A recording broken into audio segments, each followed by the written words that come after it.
Importante ito kasi itong Agriculture Department ay napakahilig maglagay po ng maximum suggested retail Oo, price, yun no? ang kanilang sagot lagi. Anyway, nagkaroon na po ng MSRP para po sa baboy. Pero Mhm. bakit po hanggang ngayon, ultimo po itong sariling presyuhan po ng DA sa bantay presyo, Hmm. ang halaga po mga kapatid ay naabot nga ng 470 ang presyo po Mm. nitong pork belly. Ang Mm. mura dito, itong mga frozen, yung mga Yeah. imported.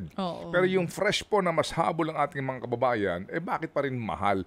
Bagamat Mm. daw po yung pinanggagalingan ng produkto, nakipagkasundo na nga sa gobyerno at ito lang ang aming presyuhan. O sige na nga, pero bakit na naman po mahal daw dito po sa mga palengke? Ating kausapin si Ginoong Rolando Tambago. Ang presidente nga po ng Pork Producers Federation of the Philippines. Magandang umaga po, Sir Rolando.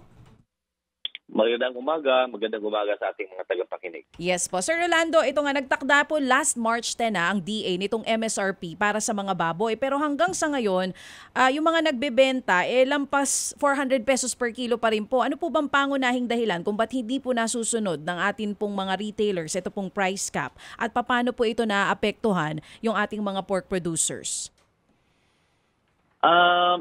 Dapat talaga sa tingin namin tingnan yung ano ba nangyayari after doon sa pagkuha nila ng baboy doon sa mga farms namin. Kasi kami naman, sa hanay namin ng mga magbababoy, tinunod namin yung pakiusap ng gobyerno na medyo pababaan natin yung farm gate price. Kaya nga nagkasundo na maging 230 na lang yung farm gate price natin. After that, kinukuha ng mga biyahero, supposedly 300 lang yung sabit ulo, yung warm carcass na ibibigay doon sa mga retailer. Mm-mm. At saka magiging 380 na lang yung liempo at saka kasim. Kung hindi man nagkakaproblema doon, dapat doon tingnan talaga ng gobyerno. Kasi sa kahapon may narinig ako, sinasabi nila meron namang 20% compliance. Ibig sabihin, kayang-kaya ng retailer, biyahero at saka ng farm na sundin talaga yung napag-usapan.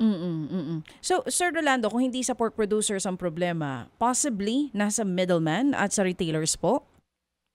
Dapat tingnan talaga yun doon ng gobyerno kasi wala namang kaming kakayahan doon, kaming magbababoy. Paglabas ng farm namin, wala na kaming hold doon kung anong mangyayari doon sa mga baboy namin.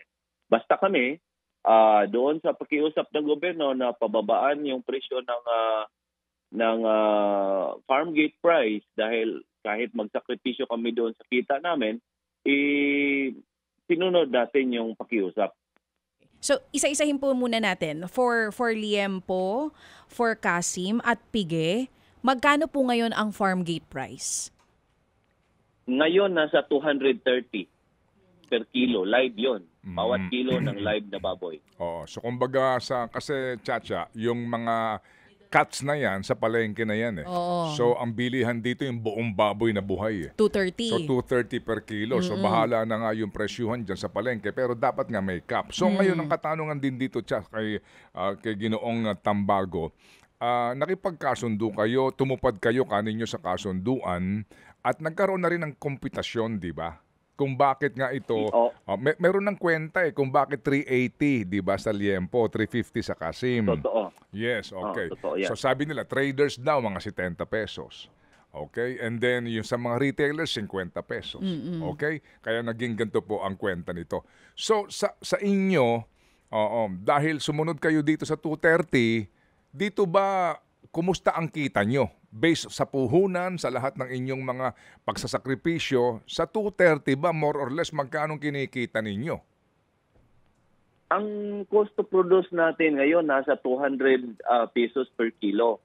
May mga iba, of course, na medyo mababa yung cost of production nila, nasa mga 190 per kilo. Pero, alam mo, Manong Ted, yung pag-aalaga natin ng baboy, 5 months yan lumalabas na 20 centavos per kilo per day lang yung kinikita ng farmer. Hindi pa nga umaabot yan. Gross pa yan. That's a gross margin. Yun nga, kumbaga, kapag talagang ito iyong pinag-aralan ng lubos, sir, lumalabas na kayo may pinakamalaking puhunan, kayo may pinakamalaking sakripisyo, pero kayo may pinakamaliit na kita.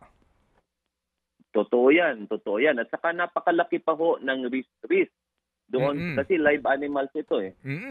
Live animals. Everyday talagang kakabahan ka considering na napakaraming challenges din doon sa disease management natin. Kasi buhay ito. Pag tinamaan ka ng ASF o pag tinamaan ng kung anumang sakuna, patay ang puhunan mo. So kung ating ang kikwentahin kaninyo, at the average, sa 230 per kilogram na farm gate price, 30 more or less ang kita ng nagbababoy, di ba? Okay? Gross yun. Gross pa yun. Gross. Babawasan pa yung mga ibang gastos doon. Okay, pero sa kwentada ng DA, kasama kayo sa di ba, sa pagpupulong na ito, 70 per kilo ang trader. Si Tinta, kasi ito ho ang mangyayari dyan, Manong Ted. Yung live na animal, kakatayin yan, ang 100 kilo na live animal, magiging 80 o 82 na lang yung timbang kung patay na yung baboy. So may nawawalang weight. Consider na doon sa 70, covered na yung kikitain ng biyahero doon. And then, meron pa silang margin doon. Oo, meron pa silang kita roon kasi nga namumuhunan din sila maliban sa paghahakot nito, sa pagkatay nito, yung disposal ng etc. 70. Totoo. Okay. 50 naman supposed to be yung retailer. Oo, totoo. Kasi ipapasa ng biyahero doon sa retailer at 300 na yung presyon ng kinatay na baboy. So, yung mga tindira naman, meron din siyang gagastusin. Maybe rental doon sa pwesto nila. Yung may mga ticket pa dyan sa pamilihang bayan na binabayaran sa gobyerno. May kita na rin. May kita rin sila doon. At saka napag-usapan na yun ng ilang ulit na nagpupulong yung gobyerno, DA, kami, producer, biyahero at saka mga retailer. Sige. So, sa pag-aanalisa natin sa sitwasyon na ito, ano ang pwedeng mga dahilan, no? Kung bakit talaga hindi makasabay sa MSRP na itinakda ng gobyerno? Pwede mo sabihin natin, talagang hindi pwede yan kasi mahal talaga ang cost of production.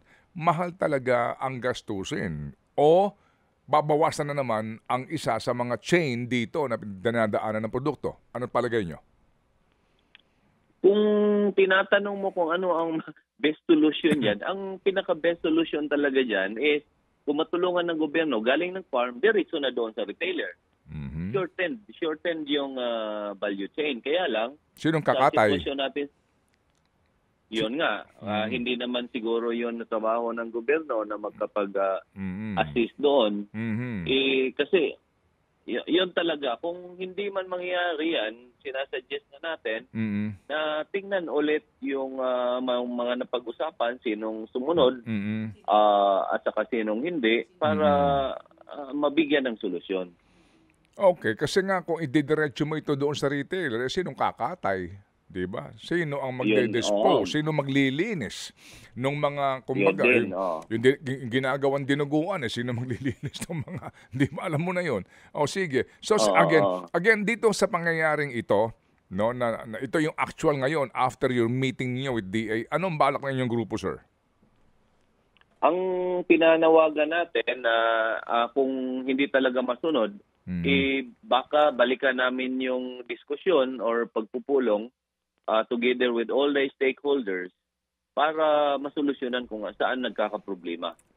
Pero sa tingin ko din kasi namin, kung mayroon mang 20% na sumunod, ibig sabihin, yung 20%, they're following the guidelines, yung base doon sa napag-usapan, ibig sabihin, pwede talagang mangyari yung maximum is suggested retail price. Kasi kung sumunod sila, ibig sabihin, kumikita yung retailer, kumikita din yung biyahero, kumikita din yung farmer.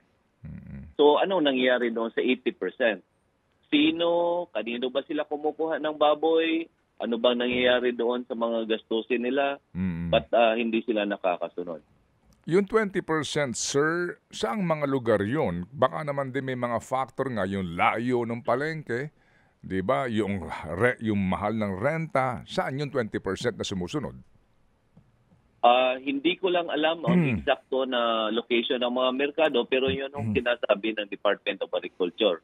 So, posible din yung tinutumbok mo ng mga dahilan sa layo, sa situation ng mga merkado nila. Okay, pero itong inyong 230 na ito, may mga factors din dito na pwedeng bukas makalawa sabihin nyo na hindi na pwede ang 230, di ba? Totoo yan. In fact, yung mga ibang miyembro natin, umalma nga dahil napagkusunduan na namin na ganito yung i-commit natin sa gobyerno dahil yung situation ng kanya-kanyang farm, iba-iba kasi. Sa kanila, posible yung cost of production nila nasa 210 or 215. Ganon. So, mas maliit. Sabi nila, hindi na umabot ng 5 sentimo yung kinikita nila araw-araw sa 5 buwan na pag-aalaga ng baboy. So, dito talaga...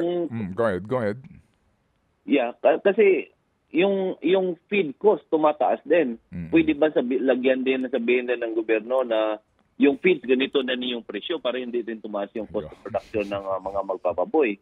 Maraming factor talaga. Kaya nga kami, sa pakiusap ng gobyerno, naintindihan naman namin yung situation ngayon na mahirap talaga doon sa mga consumer. Kaya sumunod kami doon sa pakiusap. Yun ang magandang punto. Lagyan mo din ng MSRP yung feed. Diba? Yun, diba? Yung mga bakuna ng baboy, yung mga inputs natin. Tsaka lagyan mo din ng maximum suggested cotton price. Yun din. Natatawa siya. Diba? Yung cotton na nirereklamo nitong mga biyahero. Yun talaga, mas mahirap na yon kasi hindi nga nakokontrol dito sa dulo. How much more doon sa ano. Okay. Sige, but that's a valid point na dapat din ng gobyerno maging makatotohanan sa cost din ng production kasi hindi na lang lagi sa inyo. Na magkaroon din ng pagbabantay ang gobyerno sa mga inyong ginagamit na mga puhunan para sa pagpapalaki ng baboy. Totoo yan. Pero kung titingnan din natin ito, Manong Ted, napatupad ito March 10. Ngayon, nasa March 19 pa lang. So, less than 10 days. So, tingnan natin sa mga darating na araw kung baka mag-adjust na rin. Sige. Pero kami nga din katuwang ninyo sa pagbabantay dito dahil pare-pareho naman din tayo. Maliban na lang, pasintabi lang po sa mga hindi nga po nakain ng baboy, yung panggisa natin, di ba? Itong ating pangangailangan dito rin sa produktong ito, kaya apektado tayong lahat. Makikibalita ho kami ulit sa inyo, sir, kung sakasakali po. Okay po, maraming salamat. Thank you. Si Ginoong Rolando Tambago po, ang presidente ng Pork Producers Federation of the Philippines Incorporated.